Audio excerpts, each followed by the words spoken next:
My name is Kyle Harrison, and you're listening to Pro Lacrosse Talk. On Shriver. Sidearm whip, scores! Now it's PLL scores! Hands off for Rabel, switches hands and scores! Kylie O'Miller showing off those shifty skills. Right off the bat, there's Lyle Thompson!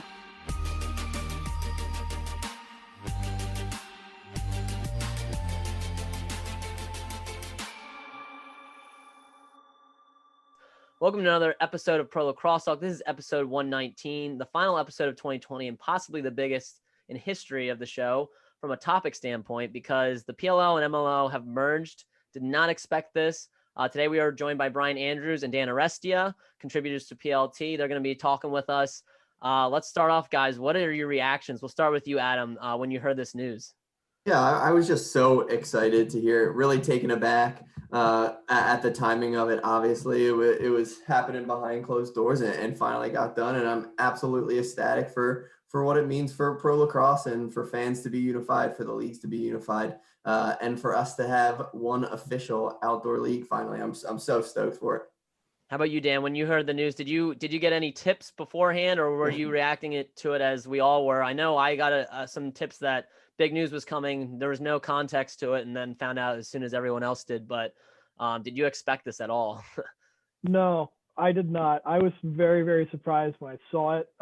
And they're really, in talking to some people since it's been announced, there were not a whole lot of people who knew this was coming down. Like this was like, one room of people knew what was going on and no one else did. But, in the last like year or so, I talked to people on from both leagues really, who made it seem like this was not happening anytime soon. The MLL was set to kind of like hunker down and try and outlast the PLL. The PLL was, felt good about where they were at. They didn't think they needed to do this anytime soon. So they were good with the way they were growing and, the sponsors and partners that they were bringing on. So it didn't seem like anybody was all that interested in this happening as quickly as it did. It seemed like this was still something years and years away. I think this is where we were going eventually anyway. Like there's the two leagues weren't going to survive forever. It just didn't seem like it was, on a track where they were going to make it another decade or something like that. So, I was surprised that it happened as quickly as it did, though, for sure. I'm happy that it happened. I think this is great. I talked to some people. I said, this is the best day for pro lacrosse in years. This is unified league is good. There's some negatives that some players have brought up with the, last summer we all had 13 teams, and this summer we're going to have 8. So that's a lot of spots for guys to play that aren't there anymore. But, and that's obviously really unfortunate that that's the case. But in terms of growth in the game and the way that, this is trending for the sport, I feel really good about it. Yeah, and Brian, what were your reactions to news once it came down the pipeline? I mean, Sportico was what broke the news, and again, like I don't think anyone really saw this coming. But as a fan of the MLL for a long time, and then what the PLL was doing, what were your reactions? I did a double take when I saw the tweet because I saw it very, very early in the day. I saw your tweet, and like right below it was the Sportico tweet. I'm equally as excited, and I'll echo the same reaction that I think everyone had, that it happened way earlier than we all thought.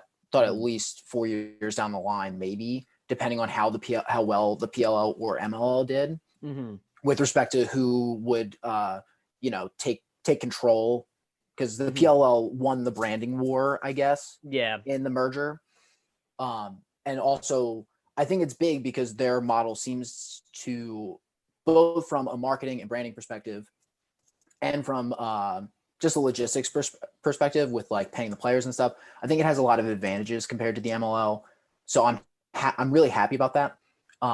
Something that I didn't really think of until I saw some other perspectives as the day progressed and people were talking about it on social media was how many people are going to lose in the situation that are kind of behind the scenes. And that makes me sad. But I think finally the lacrosse community can stop this infighting of MLL versus PLL. And now we can start all contributing potentially to a professional sports model that grows, and we can all collectively be behind it because we don't have to choose a side. No, I agree 100%. I think that's the biggest thing. That's why it's a win for all of us, is not that, one league prevailed over the other. You could look at this and say, the PLL essentially acquired the MLL's assets. in this merger. But I think the biggest thing is that, we don't have to fight about it anymore. Both sides had good, disadvantages and their advantages, and your opinions on it, people had very varying opinions on it. But I think the biggest thing is now we have a unified vision.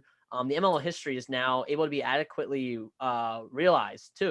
We could see now a pro field Hall of Fame maybe, where the accomplishments of MLL players of past, like Mark Millen or Greg Catrano, can be recognized, as well as players who played in both, like Brody Merrill, Kyle Harrison, and Greg Renly. And I think that's huge for the sport. It would have been very disappointing for me if the MLL folded and the PLL was to prevail, or even vice versa, because then you would have, lost some history there. Now you can kind of have a unified vision. There's obviously going to be some asterisks when, the 2 years that these leagues were playing simultaneously, but I think it really helps the sport move forward while honoring the past a little bit. Talk to me too a little bit, Adam, too, any of your concerns with this merger in regards to, we know that the PLO has its issues too. And while they might have run the branding war, it seems like it's going to be very PLO focused, going forward. It's going to be their vision still. They didn't really lose anything in terms of what their whole idea around the league is. So any concerns, I guess, from this announcement? One thing that I was looking at just from the interactions on social media, the MLL fans that were the fans of those teams that aren't going to be around for at least maybe season one of the Cannons being in the PLL. Those fans were pretty distraught, and rightfully so. But I think that doesn't stop the growth of the sport, to be quite honest with you. Obviously, they're going to have to do things to allow those fans to come in, and maybe it's not this year, but Mike Rabel said in an interview today that doesn't mean those teams aren't going to be kind of infused into the league at some point in some fashion. So just being able to bring those fans in. But again, I think a lot of people were fans of both leagues, so I don't think that's too big of a detriment, kind of just thinking from the greater picture thing. Now those fans can come over and support this league as well. So. Yeah, and Dan, I know you had some ideas too on how they can kind of, honor the fan bases that the MLO did have in a way. What were your thoughts on how they can make sure that they don't alienate, a section of lacrosse that maybe preferred the MLO to the PLL? Yeah. I think that's an important thing for the PLL to do. I will also say, on the record books, ready for this? Big time tinfoil hat, okay? Mega conspiracy theory. Big time conspiracy theory. It happened. The merger happened because Paul Rabel was unhappy that John Grant Jr. broke his record for an all-time point scorer. So he merged the league so he could bring the record book and then be productive next summer and take his record back because Junior's going to retire. Boom. Did I just blow your mind? Open up your third eye and see that one. That's not what happened. I think it would just be funny if it was that petty. No, but, I think for the PLL with the MLL fans, it's important that they capture them. There is this Venn diagram of fans that there's been for the last 2 summers with these 2 leagues, right? Where you have PLL and MLL, and then like the middle part of overlap. I think there's a lot of people there, but the MLL fans, they stayed the fans of that league, specifically, I think in some cases, because they weren't crazy about the way that the PLL markets and brands the sport or the players or whatever. Some of them are just happy to just go to the game. They don't love like RJ in your face. They don't love like playing up the fighting. They don't love all that stuff. They're just not into that. And I think it's important that you try and find a way to bring those fans over and, in a way that honors their interest in the sport. So, I'm not saying the PLL needs to dial down their content or anything, because they're a content mill that's, like you've never seen. So, they should keep doing that because it's working for them, obviously. But, I think they need to try and find a way to showcase these players coming in and bring parts of the MLL that these fans really loved to the PLL so that the fans can come with them and not put these MLL fans who maybe didn't love some of the PLL stuff in a position where it's like, now you have to like it because this is pro lacrosse now, Yeah, you got to find a way to make it attractive for them too.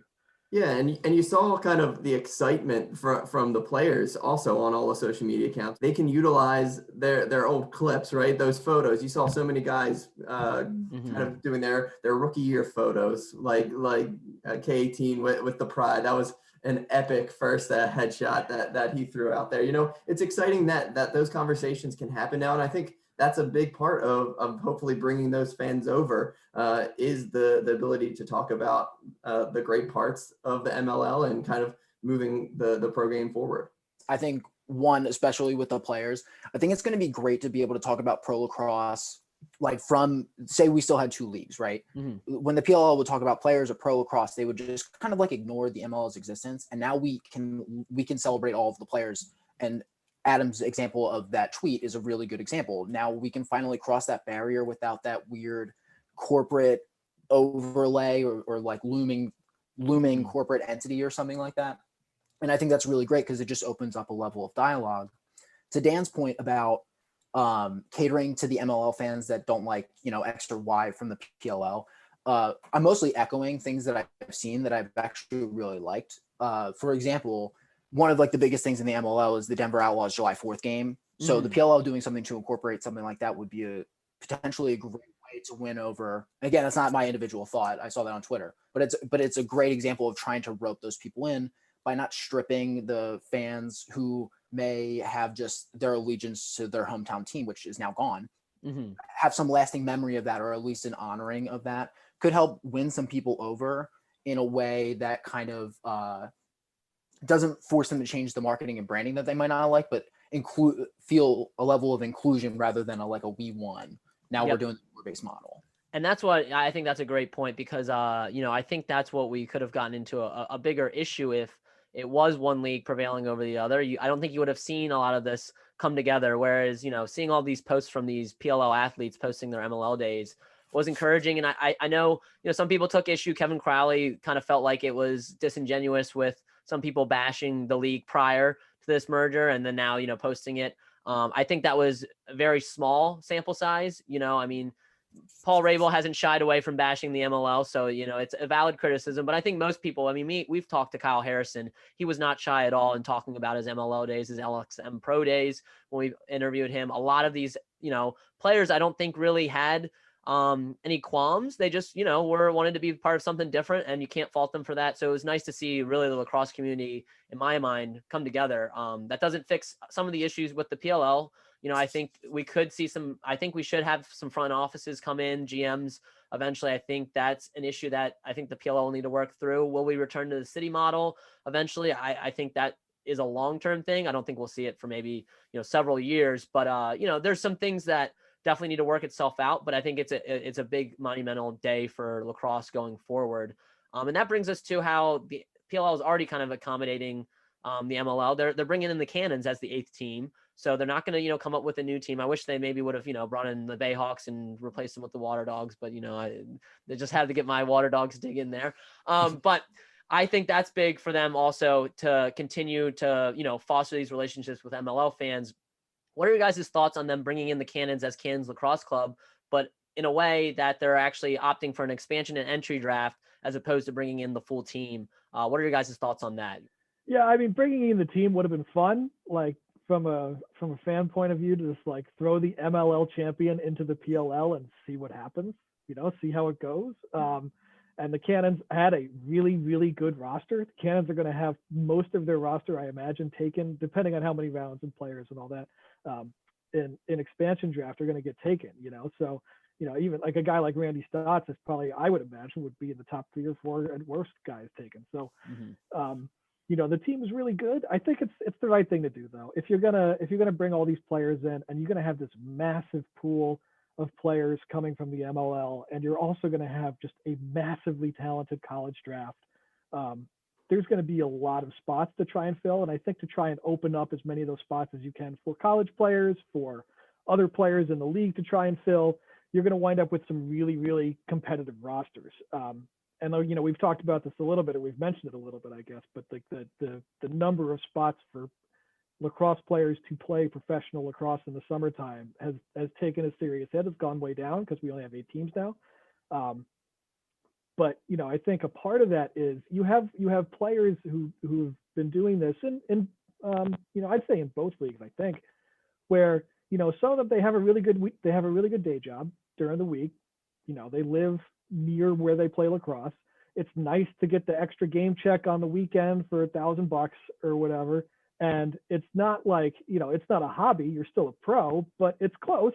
So guys that are in that, style of playing professional lacrosse, where it's like, listen, I'm going to come play on Saturdays and have a good time. And I'm not going to go nuts with like training and nutrition and all this other stuff to try and really be like peak pro athlete. Those are the guys where I think they might just say, you know what, I think that's it for me. I'll stick to Vail and Lake Placid, and, you'll lose some guys in that regard. And then there'll be guys who'll be like, yeah, I'm ready to take this to the next level and become a pro and really try and earn one of these spots and go all out for it. And, I think that'll be good for the competition level, because you'll have guys really going after each other to try and get these very, very few spots.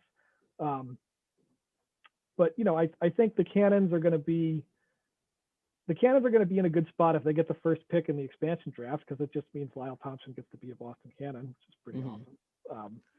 But, we'll see, I guess, where else it goes and who else is left unprotected. I think, I had mentioned this on Twitter, but if the PLL offseason follows the schedule it went on last year, we're about a month out from protected rosters and 2 months out from an expansion draft. So like this stuff is going to start moving quickly. There are college lacrosse programs right now who have partial schedules on their websites. Like people are getting ready to get out there and play, hopefully, with fans, without fans, wherever it goes. But this is going to rev up quickly now. One of the drawbacks to the way the PLL operates is that teams can kind of stay good because there's no free agency period. But with expansion drafts, it kind of prevents, teams from staying dominant, like the Whip Snakes. We saw 10 players protected last year. Now we could see, maybe even less with this influx of talent, or maybe it's still 10, but that's still not that many to protect. The Whip Snakes, again, are going to have to battle through, protecting those guys. And I know, Adam, you have some ideas of, who could be the starting goalie for the Cannons and stuff. I mean, what are your thoughts on this expansion draft, and maybe who are some players that you think could land there, or, really compete for some spots? Yeah, I think going off of Dan's point of kind of just starting from scratch, I think that also kind of goes into what we were talking right before that as well. It was a merger, right? But the PLL, for all intents and purposes, won. And if you continue and bring over the Boston Cannons, right? They're Cannons Lacrosse Club right now, right? So that just continues the conversation of PLL versus MLL to an extent, right? So starting from scratch, having that history there, but still kind of recreating that team makes sense, just to kind of progress the sport and that league forward and to get rid of that conversation. But from a player perspective, I mean, there's a bunch of guys that I'm really, really excited to see what they do at the PLL side of things. A name that pops up recently a lot, Zach Goodrich out of Towson is a name that I'm super excited to see how his game kind of projects to the PLL side of things, and a number of guys from that Cannons roster. I mean, I'm a big fan of Challen Rogers, and I'm really, really excited to see how his game comes over to the PLL too. Heck, he'd be an awesome candidate to get drafted by the Cannons, redrafted by the Cannons, right? So there's a number of guys we can go into it, but I'm really excited to see what this MLL talent can do once it heads over this season. Yeah, no, for sure. And, I know some people were thinking that there could have been more teams, and I agree with you. It would have been nice. But again, I think something that played a part in that was COVID and only bringing one team in. I also think that people sometimes are getting, we're thinking, oh, there's 13 pro teams these past 2 years. There was definitely enough talent for 13, but we got to remember when there was one league, when there was last one league, it was 9 teams, and the most pro field teams we've ever had was 10. That was before the recession. So definitely, from a financial standpoint too, if you're going to play these players more, you got to start looking at that. And I think that's some of the hard questions that people don't realize. What about you, Brian, though? I know you have some players that you would love to see make an impact on a PLL team. What are some of your big names that are coming over, hopefully, that you think are going to really make an impact and make a name for themselves in this PLL? Before I answer that question, I think the point that you just brought up about only adding one extra team, I think a lot of that decision also has to do with how successful can a tour-based model be if we just jam a bunch of extra teams on. So I think that also had a major impact on their decision to only bring in one new team. Absolutely. Because they do have to think long-term, like how long is that level sustainable? And they have to see if they can grow at a level that they can start supporting more teams. So I think taking on any more than one would have just been too big of a risk financially. Now that there's only one league, so now there's no fail safe. So I think the careful thing is good, and also the ability to roll out expansion teams in the future, not just expand and then contract, like they have in years past with the MLL. Exactly. Yeah. Cause that would be seen as a negative. They're like, oh, well, we merged into the PLL and now it's not working. It's an easy criticism point. So slow growth, I think, is the best way to convince people that this is the best thing for lacrosse. As to your question about who I would like to see, one position that I find that there isn't talent lacking necessarily, but with a new team coming in specifically, I would really like to see Sean Scanoni in the PLL, because that man walked into the MLL and he got pelted. He did not have the most unified defensive unit in front of him, and he really stood on his head, and he had an amazing save percentage.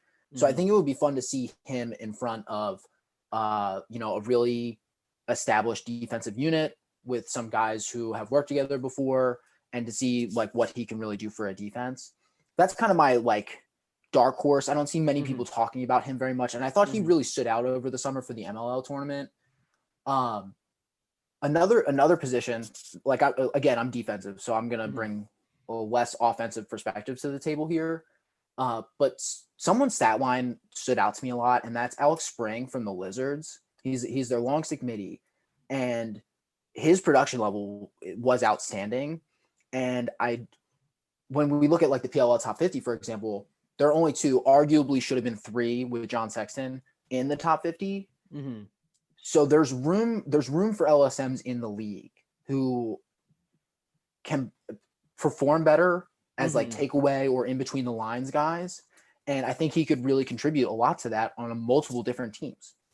No, I agree. And you mentioned the Lizards too. A guy that I really have on my radar is Ben Randall. I think, again, I think the defensive talent is probably the scarcest coming over. But he's a guy that's gone toe to toe with, the best of them. Matt Rambo, in that championship game, Ohio State versus Maryland. I think he flies under the radar because probably he's not, as vocal, but he's a guy.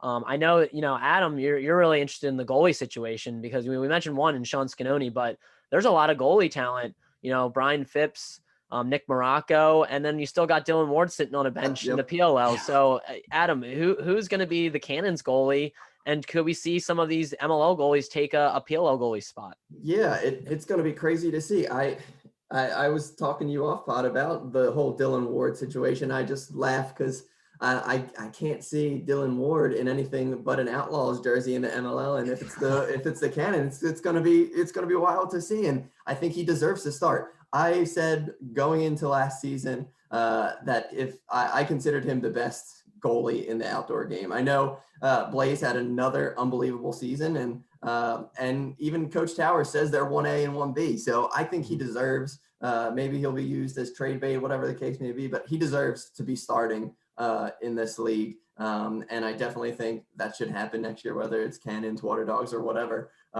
Nick Morocco, it'll be interesting to see if maybe Coach Quirk is kept. We don't know what the situation is going to be from a coaching standpoint for the Cannons. So if Coach Quirk stays on, he loves Morocco, right? So maybe that continues on and we see a semblance of the new and old Cannons. So it's going to be super interesting to see what training camp is going to be like. I hope there's an entire documentary just done on how this training camp is going to be, with how large the player pool is going to be. So yeah, I don't know. I think Ward deserves a starting spot. He should be starting. And then I know I'm rambling now, but my head's spinning, and Jack Kelly can be a starting goalie, right? Team USA's goalie. He's going to be coming back from injury. So it's going to be wild. It's the most competitive position just because of how many spots there really are from a starting perspective. So it'll be crazy to see how things kind of the lay of the land goes. And the last expansion draft, you're only able to protect one. That's why we saw Gittleman go unprotected and Drew Adams kept, even though they both ended up staying on that. Dan, what about you? Are there any players that, maybe are flying under the radar, or you want to talk about some that are obvious, picks that you think are going to just really excel in the PLL? There's a few. I do want to go back. I want to put on my tinfoil hat again. I have another conspiracy theory for you. You ready for this? Adam or Hutton made me think of this because he said there's no free agency period. The merger happened because they had to have an expansion team so that they could do an expansion draft, because it's the only way they could break up the Whip Snakes and keep the Whip Snakes from winning a third straight title. Otherwise, they were going to roll to it again. Let's be honest. The Whip Snakes are so far ahead of everybody. And again, that's not what happened. But think about it. Players who I really am looking forward to seeing. There's a few. At the face-off spot, obviously, it was weird. Like in my Twitter mentions, everyone's going on about Alex Woodall. I'm like, have y'all forgotten about Max Adler? It's like, this man is a monster. This man is a monster. This man handled Baptiste when they played in the league together. Like, Max Adler is going to make a big difference for somebody. Woodall is also awesome. Like, he's going to get taken. And then TD Erlin's in this college draft. Like, you're going to have a reshaped face-off landscape in the league this year.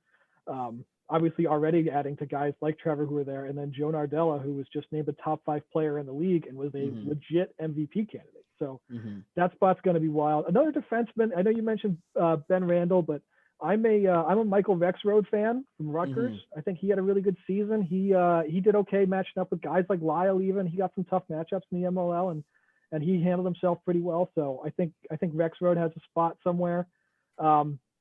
And then if you want somebody who's obviously, like, we're all doing this with the idea, like, we know Lyle is the one. Like, we don't have to name him. We all know, like, he's going to be the first guy taken and immediately impact any team he's on. But Randy Stotts, who I mentioned earlier, Randy Stotts is going to make something cool happen every single time he touches the ball. Like, he's a guy where the ball gets to him and you do that thing where you just, like, lean forward a little bit and, like, kind of wait for something cool to happen. Like, Randy Stotts is that guy for me. And then Brian Cole, I think, is a midi who's got a game and a body type and an athleticism level that really, really matches well with the PLL. I think he'll be a high pick. He's big, physical, plays 2 ends, has range, like, good dodger.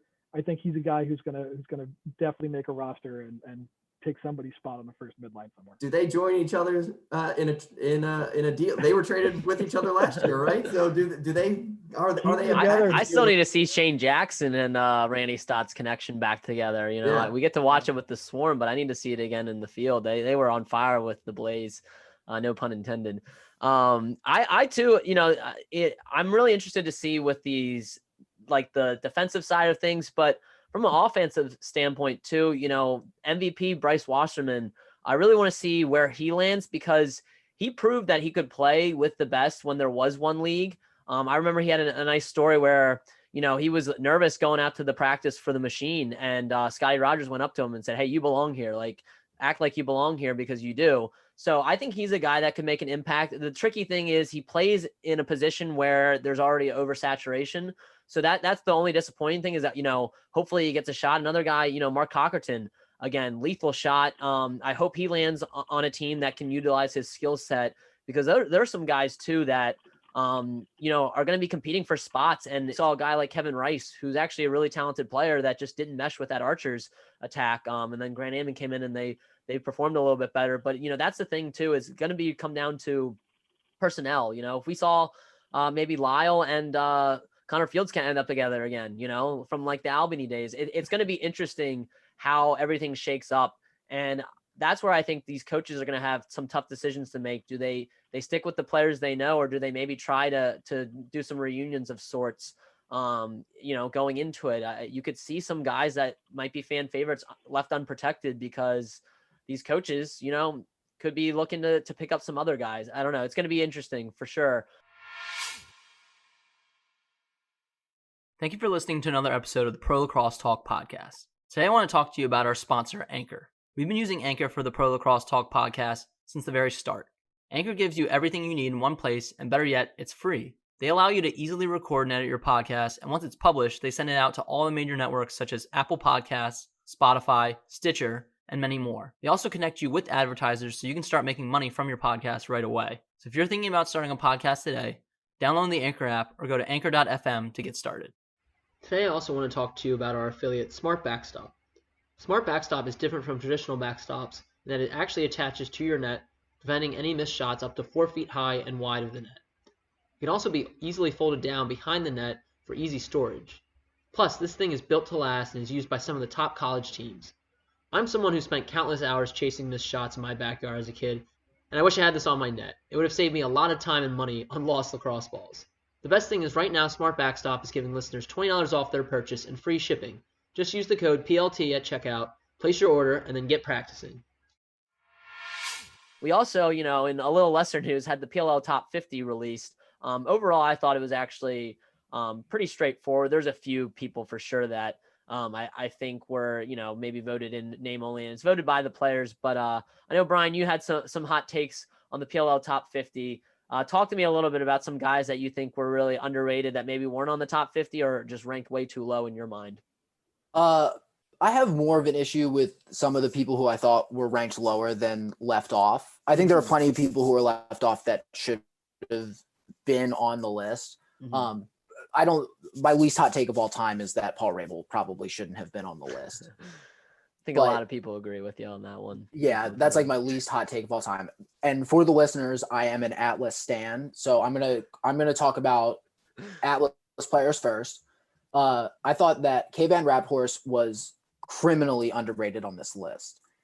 He had to deal with a defense that gave Kevin Unterstein, that's his first name, right? Yes. Yep. Yeah. Kevin Unterstein a pull in a lot of situations, like not even just man down.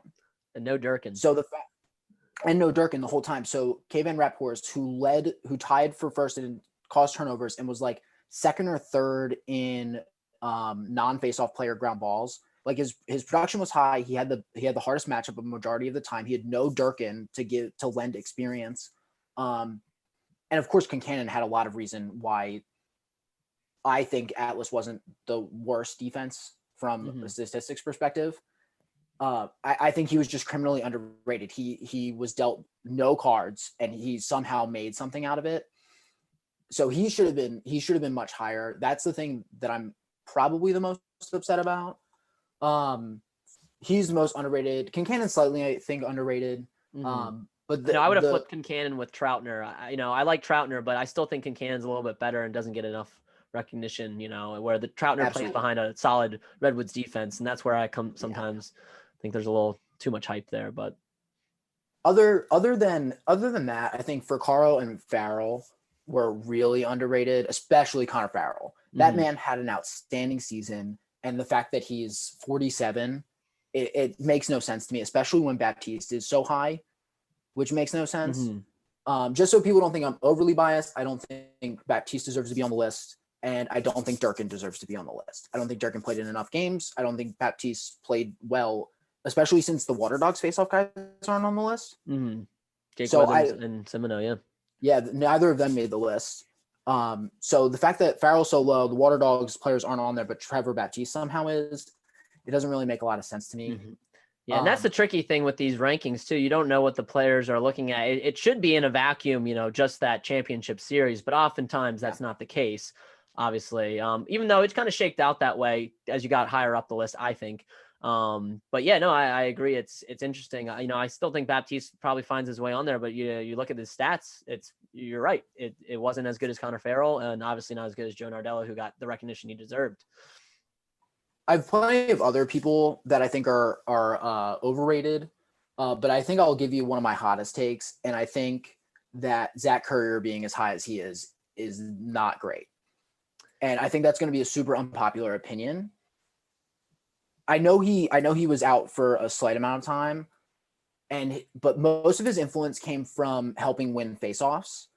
But the Water Dogs suffered all season from offensive stagnancy, and he didn't really help remedy that. So aside from his wing play, I don't really see a whole lot there that would warrant him being above some offensive players or just midfielders in general that were left behind him. That's probably my hottest take. Yeah. So it's interesting because I agree that he maybe was ranked too high, but not for the same reasons. I think because, again, if you look at the stats in a vacuum, he missed some games. So how can you really put him that high if he didn't play in, I think it was 2 or maybe even 3 games.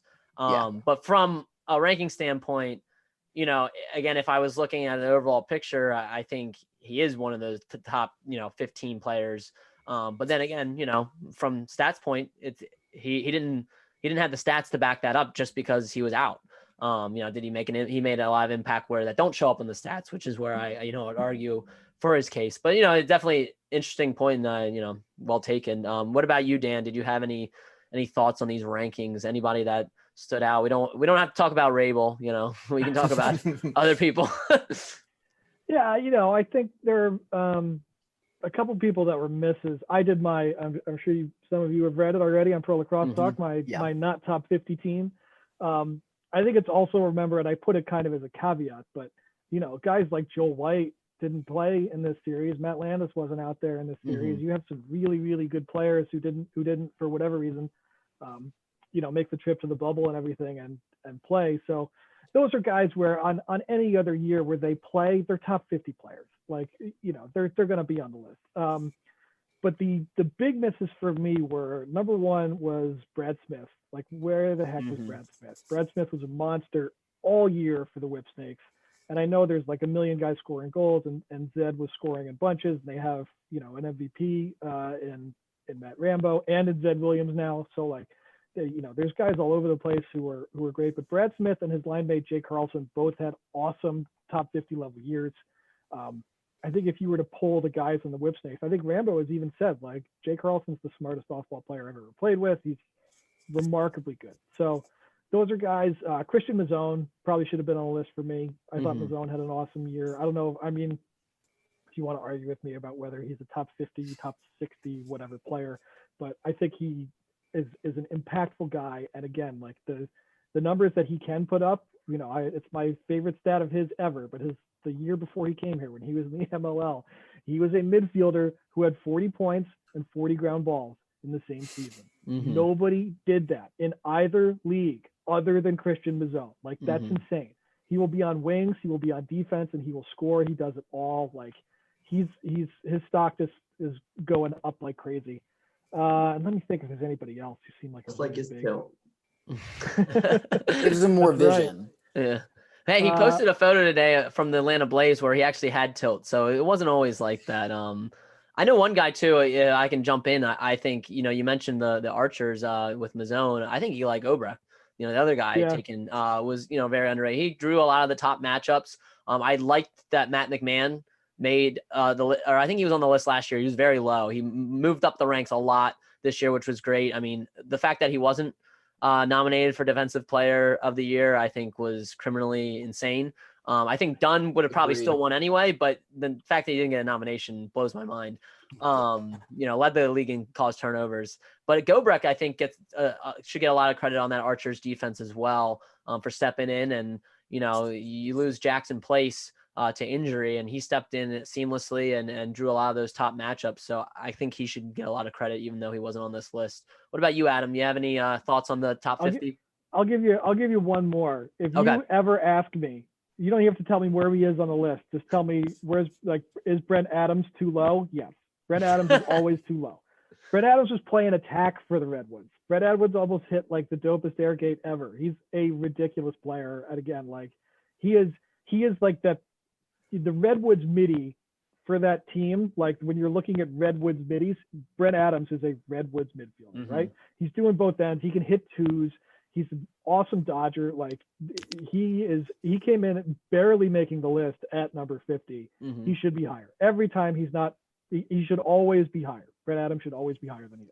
The only reason I like where he's at on the list is I can still say he's underappreciated and underrated. That's the only reason. He should definitely be higher, but if he gets ranked higher, then I can't say that anymore. So he was funny you say that. I was going to bring him up. I think if the player that jumps the most with one play difference in the bubble is that air gate. If he makes that, he's top 30, right? I think it's just no question.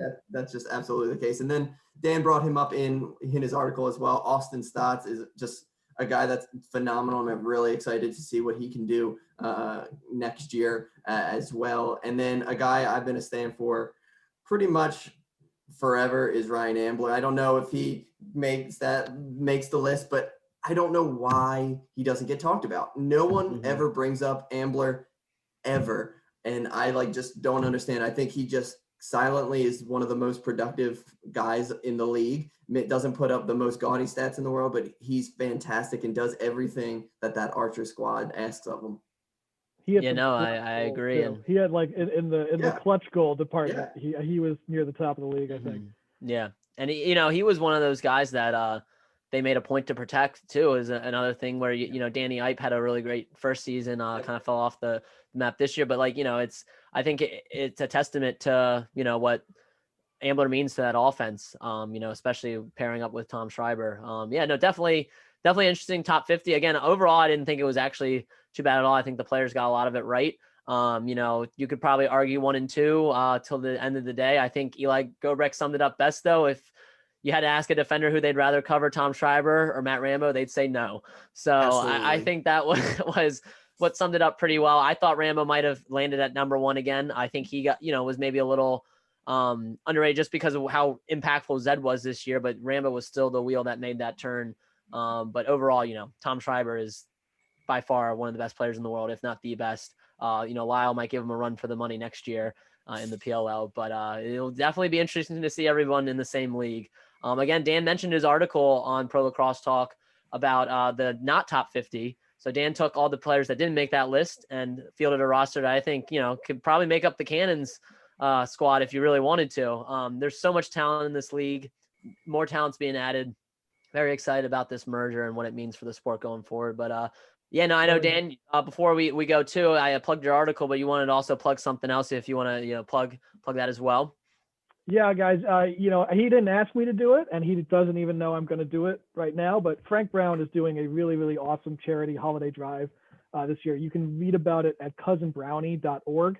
He is doing his first annual holiday give back, so he's just trying to raise some money, and he has an Amazon wish list, and it's gifts for Seneca Nation Child and Family Services, so that kids that live near the Allegheny territory and somewhere else. I'm butchering this, and I'm sorry, Frank, if you ever listen, but it's to help those kids have a better Christmas than they might have had otherwise. And he's doing it all just because it's important to him. And it's an awesome cause. It's close to the lacrosse world's heart. So again, you guys should check that out at cousinbrownie.org. If you can give a little bit, give a little bit. He's got some awesome raffle stuff. He's raffling off the helmet that Zed Williams wore in the title game. He's got some Lyle Thompson gear, some really, really cool stuff. So go check that out. Like I said, give a little bit if you can and help some kids have a good Christmas. No, absolutely. I'm glad you plugged that. It's definitely important. And we love what he's doing, for the Seneca Nation. Again, it's great. Again, we appreciate you guys listening and tuning in. This has been an awesome episode. Again, we have some big things in the works coming up in January. Hopefully you guys stick with us. Can't say much more than that, but we're excited about where the future of pro lacrosse is going, both indoor and outdoor, and in the women's side as well. So hopefully you guys stick with us. We appreciate you guys listening, and we hope you tune in next time to Pro Lacrosse Talk.